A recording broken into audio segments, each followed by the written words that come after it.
के मौसम में सिरमौर जिले के नाहन क्षेत्र में कथित तौर पर जारी खनन गतिविधियों को लेकर समाज सेवी नाथूराम चौहान ने सवाल उठाए हैं। मीडिया से बातचीत करते हुए उन्होंने आरोप लगाया कि बारिश के दौरान भी क्षेत्र में खनन किया जा रहा है, जिससे पर्यावरण और स्थानीय लोगों की सुरक्षा को लेकर गंभीर चिंताएं पैदा हो रही है। नाथूराम चौहान ने कहा कि मानसून के दौरान नदी नालों और पहाड़ी क्षेत्रों में पहले ही पानी का बहाव तेज रहता है।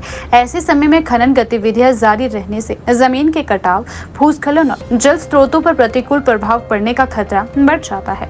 उन्होंने प्रशासन से मांग की है कि बरसात के दौरान होने वाली खनन गतिविधियों की मौके पर जांच की जाए और यदि नियमों का उल्लंघन पाया जाता है तो संबंधित लोगों के खिलाफ कार्यवाही भी की जाए।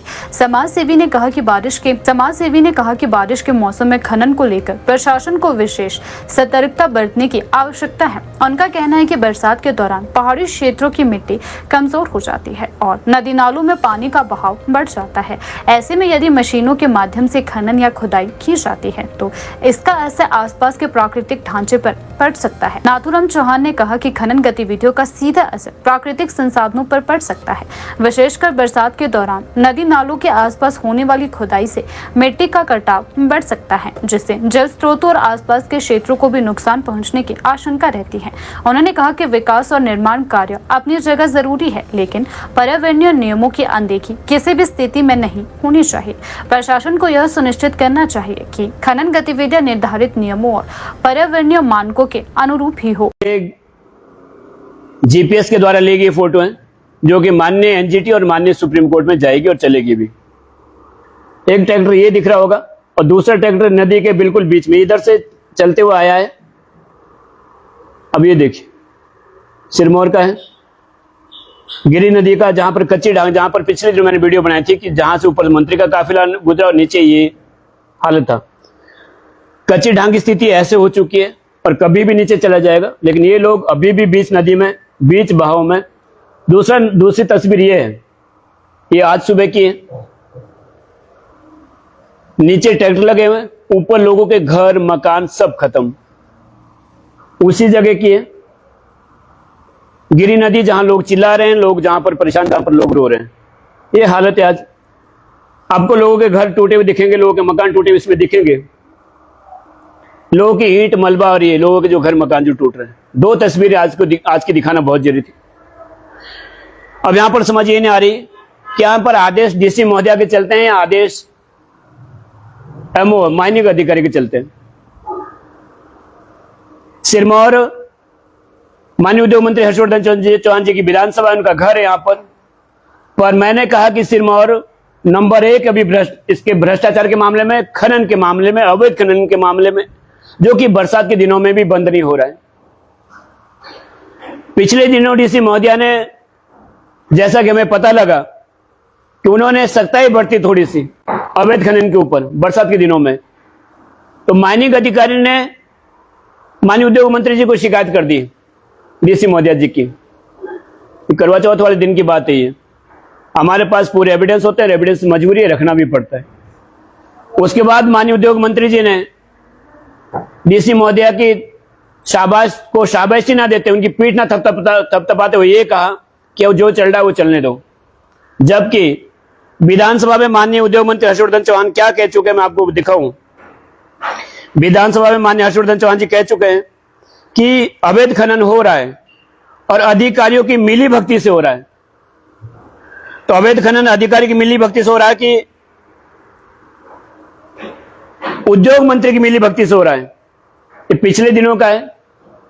इसमें उद्योग मंत्री अवैध खनन से हो रहा है नुकसान, हर्षवर्धन चौहान जी कह रहे हैं खुद, और विधानसभा में माना भी उन्होंने।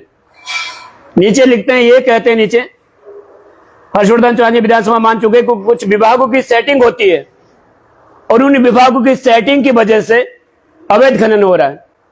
तो ये जो अधिकारी आते हैं जिनकी सेटिंग होती है, क्या सरकार से के अंडर नहीं आते, क्या सरकार से बाहर होते हैं ये लोग? और उद्योग मंत्री महोदय अगर अधिकारियों की सेटिंग है तो आपकी क्या है? फिर आपकी सेटिंग नहीं क्या? तथाकथित जिसे लोग उद्योग मंत्री की माइंड भी कहते हैं, मैं आपको वो दिखाऊं। अभी संग्राम में कहते हैं कोई कि उद्योग मंत्री जी की माइंड भी है, वहां की मैं कुछ आपको वीडियोस दिखाऊं, फुटेज दिखाऊं अभी, जो लगातार वहां पर जेलेटिन चल रहा है, लगातार वहां पर ब्लास्टिंग हो रही, लगातार कंटिन्यू। मैं आपको उसकी वीडियोस उसकी फुटेज आपको अभी दूंगा। एक भी दिन ना भूतमढ़ी में जहां तथाकथित मंत्री जी की माइन है और ना भूतमढ़ी के आसपास संगड़ा में एक भी दिन अवैध खनन अवैध माइनिंग नहीं रुकी है। आप सब लोग देखते भी हो, रोज एक वीडियो आती है कि आज फलाना दब गया, आज फलाना ढिमकाना दब गया, आज ये गाड़ी दब गया, आज वो गाड़ी दब गई। ये लोग है, ये वहां पर जो लोग रोज चिल्ला रहे हैं, जो लोग कह रहे हैं कि ये माइन की वजह से नुकसान हो रहा है। माननीय मंत्री जी की तथाकथित माइन है, मैं नहीं कह रहा उद्योग मंत्री जी के नाम है, लेकिन सेटिंग तो होगी ना। अब सेटिंग अगर अधिकारी की नहीं है तो मंत्री जी के कहां से सेटिंग? ये सारा आप देख रहे हैं जहां पर रोज गाड़ी दबी होती है, रोज मलबे में गाड़ी दबी है, कभी मोटरसाइकिल दबी है, कभी कोई। ये संगड़ा की बात है। संगड़ा की बात करें, भूतमढ़ी की बात करें, सिरमौर की बात करें, गिरी की बात करें, यमुना की बात करें, बाता नदी की बात करें, जितनी भी नदियां हैं, जो भी मायने हैं, बनौर की तरफ माइन है, चाहे बांगर धार वाली माइन की बात करें, चाहे भूतमढ़ी माइन की बात करें, लगातार सभी जगह अवैध खनन अवैध माइनिंग बदस्तूर जारी है और इतनी भयंकर तरीके से जारी है कि आजकल बरसात में भी जेलेटिन के धमाके, ब्लास्टिंग के धमाके, लगातार मलबा जो मंग आता है उसको नीचे डालते हुए, नदियों में डालते हुए, जिससे कि पानी के स्रोत भी बंद हो चुके हैं। हमारे पास कोई भी ऑप्शन नहीं बचता माननीय सुप्रीम कोर्ट और माननीय एनजीटी की सेवा जाने से। अब उसी में वहीं पर जवाब देंगे। मैंने पिछले दिनों यहीं पर प्रेस वार्ता की थी, संयम भयो कोतवाल तो डर काहे का, संयम भयो उद्योग मंत्री तो डर काहे का। सिरमौर में जितना अवैध खनन हो रहा है, मैंने अभी पिछले दिनों पूरे हिमाचल का भ्रमण किया था, उतना कहीं पर भी नहीं हो रहा है। कोई नाला, कोई खड्ड, कोई जगह ऐसी नहीं जहां पर अवैध खनन अवैध माइनिंग नहीं हो रही हो। अब यहां पर आदेश किसके माने जाते हैं? पिछले दिनों आप सबको पता है कि पिछले महीने डीसी महोदय ने आदेश पारित किए थे कि किसी जगह अवैध खनन नहीं होगा, लेकिन मैंने आपको दिखाया है, आज सुबह की वीडियो, आज सुबह की फोटो है, बीच नदी के अंदर जाके अवैध खनन अवैध माइनिंग हो रहा है। हमने तब भी कहा था कि किस जाल के वो भी खिलवाड़े, दूसरी की जाल भी जा सकती है। पर मुझे ये नहीं लगता कि डीसी महोदय के आदेशों को किस कचरे के डब्बे में इन बाकी माइनिंग, फॉरेस्ट और बाकी लोगों ने डाले होंगे। क्या डीसी महोदय ने आदेश पारित नहीं किए होंगे? आदेश तो पारित किए थे, आप सब लोग ने देखा सुना भी था। ना केवल डीसी महोदय का आदेश है, बल्कि राष्ट्रीय आपदा प्रबंधन के भी आदेश है, वो राष्ट्रीय हरित अभिकरण के भी आदेश है और सुप्रीम कोर्ट के भी आदेश है कि बरसात के दिनों में किसी तरह का माइनिंग नहीं हो सकता। बहुत सारी वीडियो है, बहुत सारी फुटेज है, रोज की फुटेज है, सारी माइनों की, सारे खाड़ों जितने खड्ड है, सारी नदियों की, क्योंकि रोज के हमारे लोग कहीं ना कहीं रहते हैं। एक भी दिन, एक भी मिनट, एक भी घंटा अवैध खनन बंद नहीं हुआ है, नहीं हुआ है। जिसका जीता जाता उदाहरण ये सारी वीडियो, ये सारी फुटेज है।